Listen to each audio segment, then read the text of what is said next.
கிட்டத்தட்ட 8 சட்டமன்ற உறுப்பினர்களை தந்த மாவட்டம் நம்முடைய மதுரை மாவட்டம்.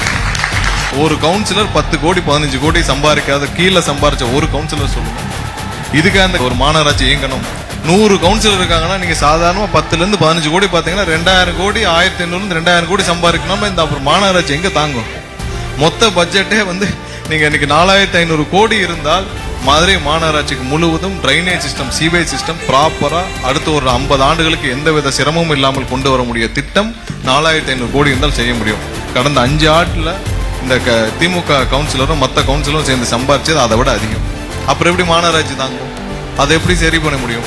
இது எல்லாம் மாற வேண்டும். நாளைக்கு கவுன்சிலர் எலெக்ஷன் வரும். 100% சொல்றேன், எங்களுடைய கவுன்சிலர் மதுரை முழுவதும் வெற்றி பெறுவாங்க. மதுரை மேயர் தமிழக வெற்றி கழகத்தின் மேயரா தான் இருப்பார். இதேதான் தமிழகம் முழுவதும். அப்ப வந்தப்ப பாப்பீங்க, என்னடா போன வாரம் வரைக்கும் கவுன்சிலர் எல்லாம் 100 ரூபாய் வீட்டுக்கு வசூல் பண்ணிட்டு இருந்தாங்க, கடைக்கு வசூல் பண்ணிட்டு இருந்தாங்க, தெருவோர வியாபாரிகளை கூட விட்டு வரல, அங்கேயும் திமுக கவுன்சிலர் எல்லாம் 100 200 வசூல் பண்ணிட்டு இருந்தாங்க.